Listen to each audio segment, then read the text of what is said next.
오늘은 요아스 왕에 대해서 우리가 살펴보려고 합니다. 요아스에 대하여는 크게 네 가지 이야기가 있습니다. 하나는 이 아달랴가 정권을 잡기 위해 유다 모든 왕가의 사람들을 죽일 때 이 여호사브앗이라는 공주가 요아스를 몰래 빼내 이렇게 살린 이야기입니다. 또 하나는 성전에 숨었다가 7살의 왕이 된 이야기, 그리고 세 번째는 성전 수리이고 네 번째는 제사장 요야다가 죽은 후에 타락한 이 요아스의 이 모습입니다. 요아스의 생애 중에 그가 가장 잘한 일은 바로 당연히 성전을 수리한 일입니다.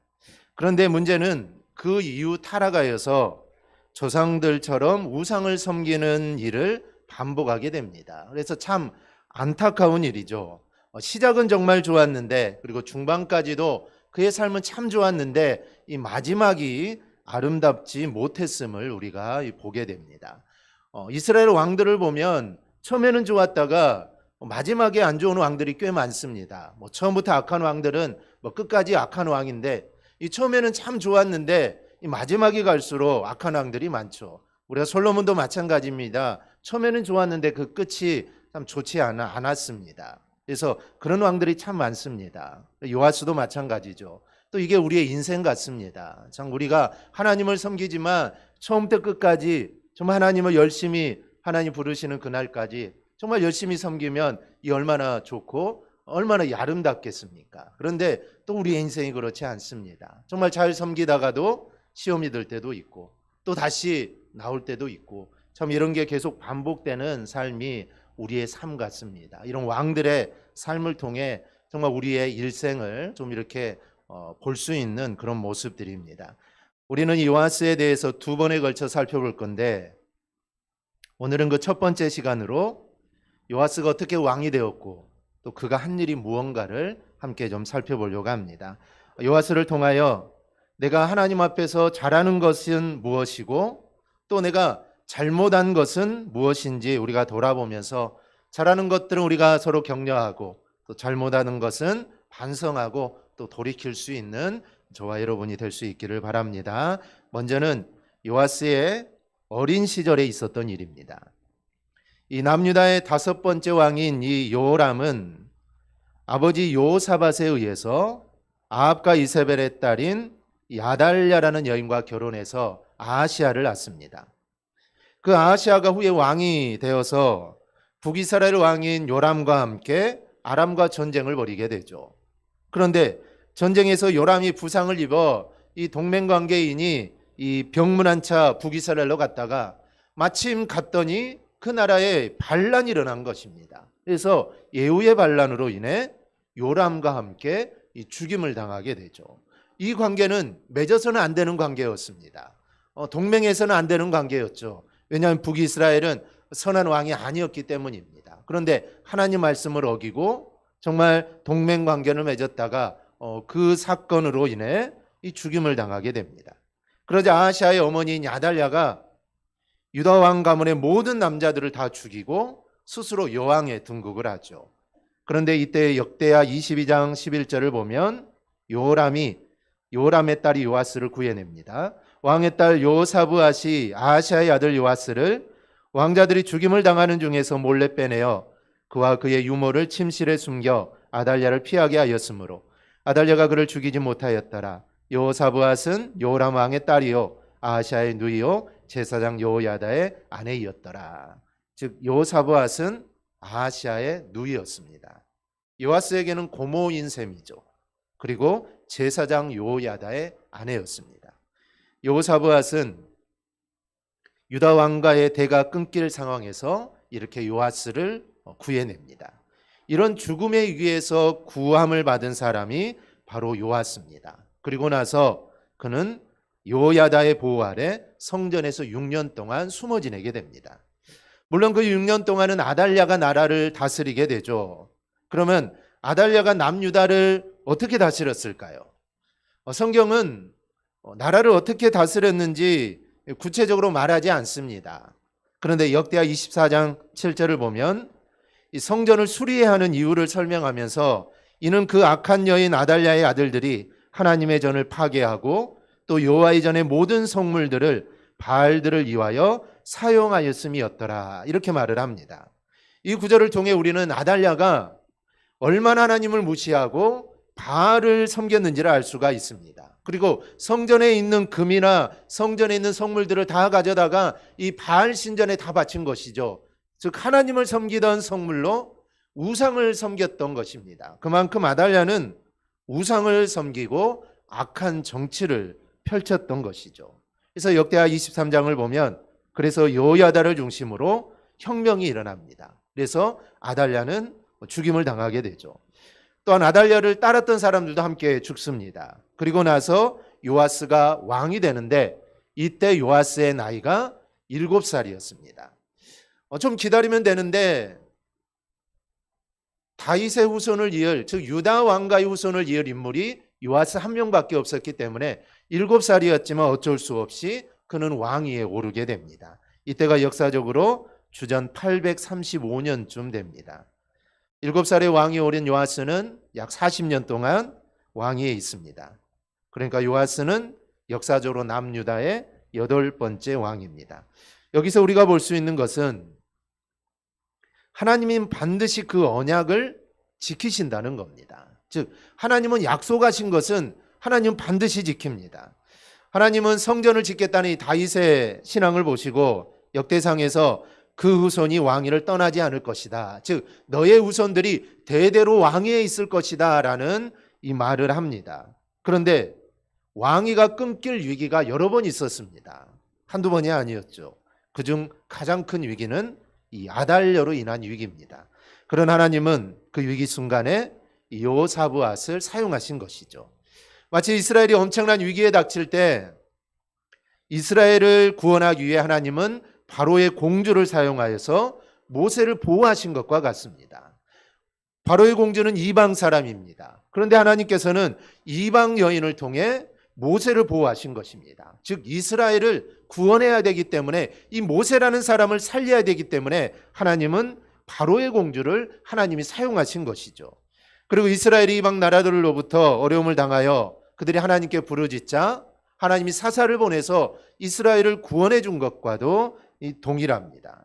그러니 우리가 알아야 될 것이 있는데 하나님은 우리에게 주신 약속을 반드시 지킨다는 것입니다. 언약을 반드시 지키시는 분입니다. 따라서 우리에게 필요한 것은 무엇보다도 이 사실을 믿는 이 믿음입니다. 이런 사실을 인정하고 하나님을 붙잡아야 하는 믿음이 바로 우리 가운데 있어야 합니다. 이 사무엘상 15장 29절을 보면 사무엘은 사울에게 이스라엘의 지존자는 거짓이나 변개함이 없으시니 그는 사람이 아니심으로 결코 변개하지 않으심이니라. 하나님은 변개함이 없다. 이 말은 불변하다는 것입니다.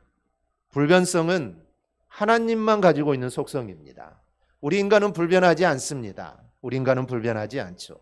인간은 아무리 변할지라도 하나님은 절대로 변하지 않습니다. 즉 하나님은 어떤 외부의 영향에 의해서 이랬다 저랬다 하시는 분이 절대로 아니다라는 것입니다.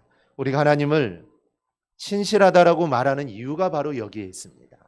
만약에 하나님이 이랬다 저랬다 한다면 우리는 하나님을 신실하다고 말할 수 없습니다. 그 하나님을 신뢰할 수 없죠. 그 하나님을 믿을 수 없습니다. 그런데 하나님은 신실하십니다. 절대로 변하지 않습니다. 약속을 어기고 그러지 않습니다. 약속하신 것은 하나님은 반드시 지킨다는 것이죠. 그 증거들이 성경에 무수히 나와 있습니다. 그리고 아직 한 가지 이루어지지 않는 하나님의 약속, 그게 바로 주님의 재림입니다. 그래서 우리는 주님의 재림이 반드시 있다는 것을 믿는 것이죠. 왜냐하면 하나님이 지금까지 그렇게 약속을 지키셨기 때문에 마지막 남은 약속, 이 약속도 하나님은 반드시 지킬 거라는 그 확신이 우리 가운데 있는 것입니다. 만약에 하나님이 지켰다가 안 지켰다 하면은 주님의 재림도 우리가 믿을 수 없겠죠. 그런데 하나님은 절대로 그렇지 않습니다. 하나님은 신실하시고 하나님은 미쁘십니다. 그러니 우리는 이 하나님을 붙잡고 우리가 살아가야 될 줄 믿습니다. 그 하나님을 우리는 의지해야 합니다. 왜냐하면 그 길이 바로 내가 사는 길입니다. 여러분, 세상을 의지해도 살 것 같습니다. 아니 삽니다. 세상 의지해도 살죠. 세상 의지에도 살 수 있습니다. 하지만 그 길은 영원한 형통의 길이 절대로 아닙니다. 잠깐의 형통이 있을 뿐입니다. 요셉의 삶을 봐도 우리가 알 수가 있습니다. 요셉의 형통의 길이 어디에 있습니까? 그것은 바로 하나님에게 있었습니다. 하나님이 요셉과 함께 하셨기 때문에 형통한 것이죠. 이 말은 요셉이 하나님과 동행했다는 말이고 요셉이 하나님의 기쁨이 되었다는 것입니다. 요셉이 그런 삶을 살아서 하나님이 형통의 복을 준 것은 아니지만 어쨌든 요셉은 늘 하나님과 함께하는 삶을 살았고 어떠한 상황 속에서도 늘 형통의 삶이 되었던 것입니다. 그래서 노예로 있을 때나 아니면 감옥에 있을 때나 아니면 총리로 있을 때나 변함없이 그는 늘 형통의 삶을 살았습니다. 우리도 늘 하나님과 함께함으로 형통의 삶을 살아가기를 바랍니다. 우리도 늘 주님과 동행함으로 행복한 삶을 살아가기를 주님의 이름으로 축복합니다. 두 번째로 요아스가 한 일입니다. 이 군산의 풍월교회 이일성 목사님이 국민일보에 쓴 글을 보면 목사님이 목회 초년병 시절에 이 총각 전도사로 조그만 시골 교회를 섬길 때 일을 간증합니다. 당시 그 교회의 평균 연령이 60세가 넘는 그런 고령자 교회였습니다. 그러나 성도들의 마음만은 이 젊은이들 못지않아서 전사님이 이걸 하자, 이걸 합시다 하면 성도들은 무조건 이 아멘이었습니다. 어느 주일 오후 예배를 드린 후 친교를 나누다가 이 교회가 참 비좁아서 강단이 없어에 강단 뒤쪽을 중축하자 하면 좋겠다라는 의견이 나왔답니다. 그 의견에 모두가 아멘을 합니다. 주일을 보낸 그 다음 날 교인들 모두가 머리에 수건을 동여매고 자재를 준비해서 시멘트 블럭을 하나하나 쌓기 시작합니다. 천정을 만들고 그에 슬레이드 지붕을 올려 근사한 강단을 지었습니다. 천장을 가로지르는 전기공사도 강단 벽면 도배도 모두 다 교인들이 감당을 했습니다. 옛날엔 다 그렇지 않습니까? 시골교회, 저도 아버님이 어렸을 때 목회한 걸 보면은 교육관을 지을 때 성도들이 다 와서 돌을 가져다가 기초도 하고 성도들이 벽돌도 쌓고 펜트질도 하고 다 그렇게 하는 것입니다. 그래서 그렇게 해서 이 성전을 증축을 하고 증축 감사 예배를 드렸다는 것이죠. 그때 모두의 마음에 큰 교회가 부럽지 않았다라고 합니다. 목사님은 그때 일을 회상하면서 가장 작은 것에서 가장 큰 기쁨을 얻는 최고의 감사를 경험한 최고의 행복한 순간이었다라고 이렇게 말을 합니다. 그러면서 하는 말이 하나님은 작은 것을 작다고 하지 않으십니다. 하나님의 시선은 성도들의 작은 헌신과 봉사를 가장 큰 것으로 보십니다. 요즘 교회당 청소도 용역회사가 맡기는 시대가 되었습니다. 하지만 주님의 몸인 교회당을 우리 손으로 고치고 쓸고 닦으면서 헌신의 땀이 베게 봉사한다면 교회에 더 애착이 가지 않을까요? 구약시대 성전을 관리했던 레위인처럼 하나님은 이 시대의 레위인을 찾고 계십니다 라고 말씀을 합니다. 큰 교회들은 교회 청소도 용역이 와서 합니다. 성도들이 시간도 없기도 하고 그래서 용역이 와서 교회 청소도 하고 식당도 하고 이렇게 하는 교회들도 있습니다. 하지만 그렇게 해서는 안 된다는 것이죠. 우리의 교회인이 우리가 좀 더 수고하고 우리가 좀 더 헌신해서 쓸고 닦고 우리끼리 해야 된다라는 것입니다. 이런 이야기는 사실 이런 감정들은 참 많습니다. 장마와 태풍으로 무너진 교회를 어른들은 다 손 놓고 있는데 학생들이 중심이 되어 세운 강원대 어떤 교회 이야기도 있습니다. 심지어 무너진 교회를 주일학교 어린아이들이 앞장서서 세운 교회 이야기도 있습니다. 이런 일들뿐만 아니라 아무도 모르게 교회를 정리하고 청소하고 늘 교회 와서 교회를 돌보고 교회에 필요한 것이 있으면 내 사비를 들어서라도 돌보는 일들 이 외에도 정말 많습니다. 그런데 이들이 왜 이렇게 할까요? 왜 사비를 들어가면서 시간을 쪼개가면서 왜 교회를 돌보고 교회를 수리하고 교회에 헌신하고 봉사할까요? 시간이 남아서일까요? 물질이 많아서일까요? 아닙니다. 절대로 남아 돌아서가 아닙니다. 그것은 바로 하나님을 사랑하는 표현이기 때문입니다. 내가 하나님을 사랑하니 하나님의 교회, 하나님의 집인 교회를 아끼고 사랑하고 돌보는 거, 그게 내 물질에 들어가고 내 시간이 들어가더라도 이게 아깝지 않는 것입니다. 그래서 교회 일에 헌신하고 봉사하는 거라는 것이죠. 하나님에 대한 사랑의 표현들입니다. 요아스 왕의 한 일 중 으뜸은 성전을 수리한 것입니다. 요아스가 성전을 수리한 이유를 역대하 24장 7절 이렇게 소개합니다. 이는 그 악한 여인 아달랴의 아들들이 하나님의 전을 파괴하고 또 여호와의 전의 모든 성물들을 바알들을 위하여 사용하였습니다. 아달랴가 정권을 잡자 아달랴의 추종자들이 성전을 파괴하고 성전 비품을 바알 신전으로 다 가져가 버립니다. 그러니 성전이 어땠을까요? 아주 초라했겠죠. 아주 초라해집니다. 그러니 성전에서 자란 요아스는 너무 가슴이 아팠을 겁니다. 성전에 숨어 살았으니 성전에서 어느 날은 강대상이 없어지고 어느 날은 피아노가 없어지고 어느 날은 벽에 있는 금이 없어지고 이 모든 것들을 요아스는 눈으로 본 것이죠. 그러니 어린 나이지만 그의 마음이 너무나 아팠다는 것이죠. 그래서 왕이 되자마자 성전을 수리하라라는 명령을 내립니다. 그런데 이 일이 잘 진행이 되지 않습니다. 왕이 하라고 했는데 이걸 얼마나 지체되었는지 무려 23년까지 그대로입니다. 왕이 성전을 수리하라고 했는데 23년 동안이나 아무나 어느 누구도 성전을 돌보거나 성전을 수리하지 않습니다. 요아스는 처음에 먼저 제사장들과 레위 사람들을 불러놓고 말합니다. 하나님의 전을 섬기는 사람들이죠.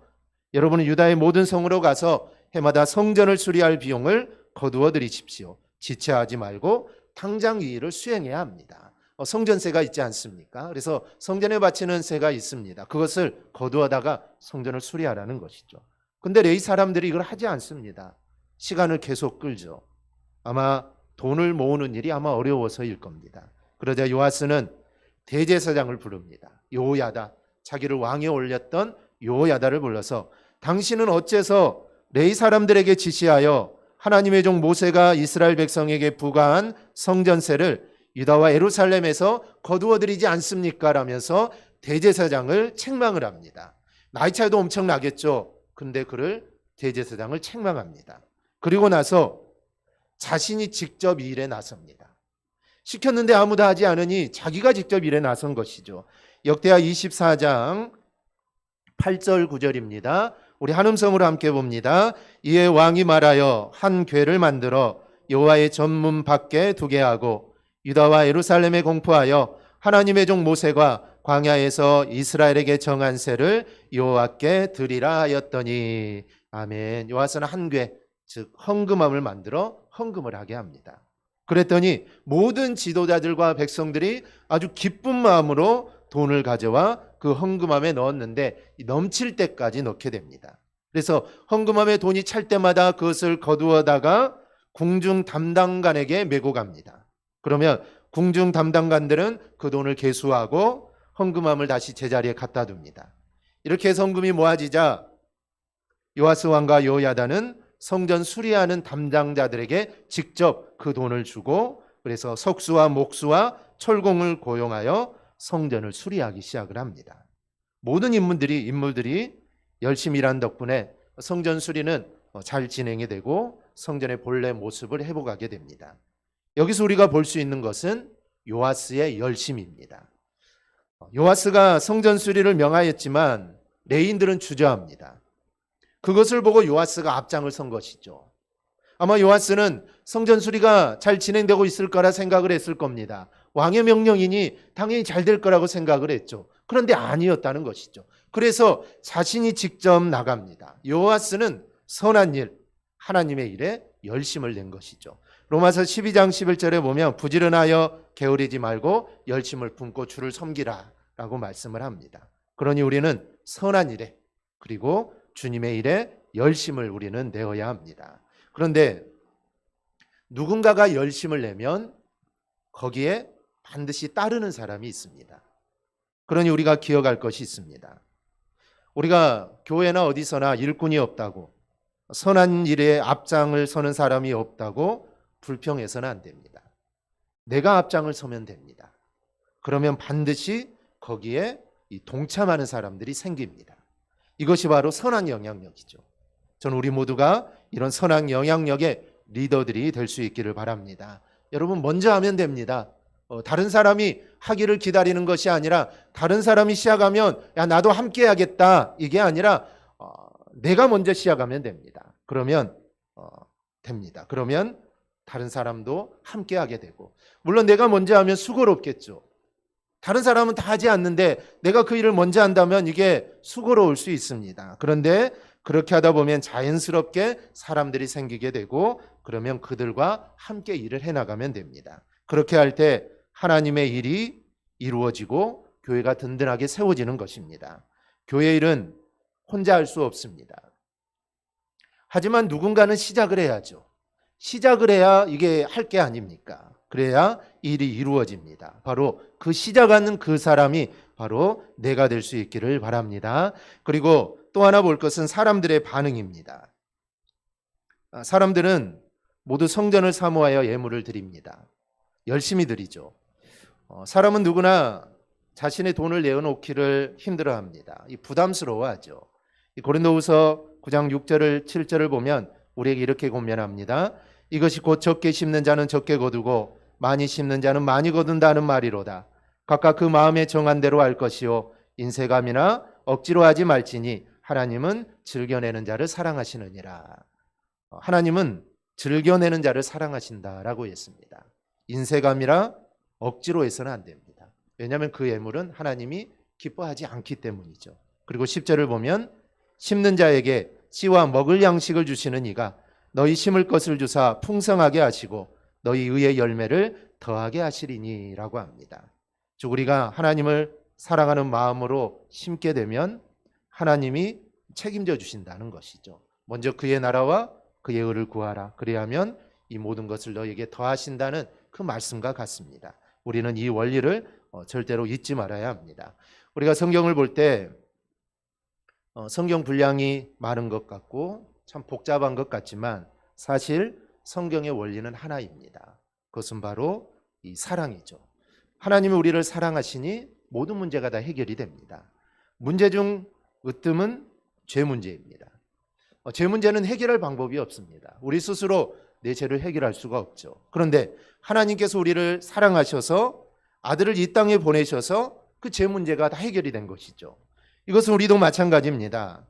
하나님을 향해 우리의 사랑만 있으면 사실 못할 것이 없습니다. 못할 것이 없죠. 사랑만 가득하다면, 하나님을 향한 그 사랑이 확고하고 사랑이 정말 있다면 우리는 못할 것이 없습니다. 이번 주 신문을 봤는데 어느 교회인데 그 교회는 1년에 성경 10독을 한답니다. 강조하는 건 아니라고 그러더라고요. 그냥 그 교회는 전통적입니다. 새해가 시작되면 무조건 성도들이 올해는 내가 성경 10번 읽어야겠다. 한 10번 못 읽으신 분도 있겠죠. 그러면 또 새로운 해가 되면 야 올해는 내가 10번을 읽어야겠다. 근데 그 교회 90이 넘으신 권사님이 되시는데 30년 동안 매년 성경을 10번씩 읽는다는 것입니다. 강요하지 않지만 성도들의 그런 이제 모습들이 그렇게 되어서 보통 교인의 50%가 1년에 성경 10독을 한다고 합니다. 아이들 말을 한 그때부터 성경을 읽힌다고 합니다. 이제 글씨를 모르면 아이들은 듣는 거로 이렇게 해서 성경을 계속해서 읽도록 한다는 것이죠. 왜냐하면 성경만이 답이라는 것입니다. 성경 말씀만이 모든 문제의 답이기 때문에 그렇게 해서 계속해서 성경을 읽게 한다는 것이죠. 10번 읽으면 얼마나 하루에 몇 시간씩 읽어야 될까 이렇게 생각을 하는데 하루에 성경 1시간을 읽으면 40일에서 50일이면 성경 1독을 한다고 합니다. 그래서 하루에 성경을 1시간 반 읽으면 그 교회는 성경을 1년에 10독을 할 수 있다고 합니다. 1시간 반 길면 긴 시간이고 24시간 중에서 짧으면 짧은 시간이죠. 1시간 반을 읽지 않더라 하더라도 하루에 1시간만 읽으면 50일이면 1독을 하니 참 성경 1독하기가 참 쉬운 것 같습니다. 그런데 또 이게 잘 되지 않는 것이죠. 그래서 성경은 한번 읽을 때 좀 집중해서 확 읽는 게 중요합니다. 왜냐하면 성경은 66권이지만 성경은 한 권입니다. 그렇기 때문에 오늘 조금 읽다가 며칠 쉬었다가 이어서 읽으면 앞의 이야기는 아예 생각이 안 납니다. 그러면 이 성경 이야기가 연결이 되지 않습니다. 그래서 정말 내가 성경을 좀 읽어야겠다라는 생각이 있으면 정말 집중해서 단기간에 한번 읽어보는 것. 그러면 성경이 전체의 이야기가 들어온다는 것이죠. 그 교회는 주일학생한테 성경이 뭐냐라고 이야기하면은 30초에 성경을 창세기부터 요한계시록까지 성경을 이야기한다고 합니다.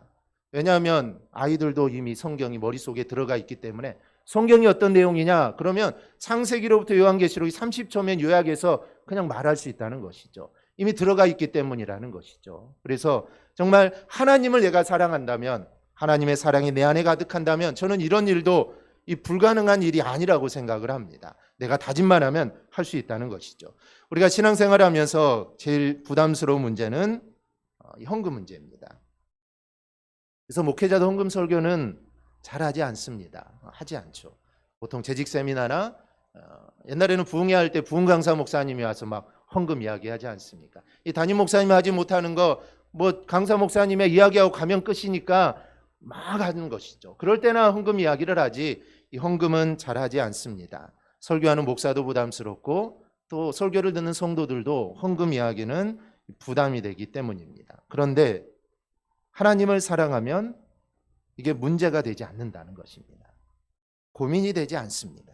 그러니 우리가 신앙생활하면서 가장 회복해야 될 것은 하나님을 향한 사랑의 회복이고 또 하나님을 향한 이 사랑의 충만입니다. 이것만 있으면 됩니다. 그래서 믿음, 소망, 사랑, 그중에 제일은 사랑이라. 주님은 사랑이 율법과 선지자들이 말한 것의 핵심이다 라고 이렇게 말씀을 합니다. 그러므로 우리가 믿음 생활하면서 내가 힘들고 괴로울 때, 왠지 모르게 신앙생활이 좀 재미가 없을 때 우리는 하나님과의 그 사랑을 회복하게 해달라고 우리는 기도해야 합니다.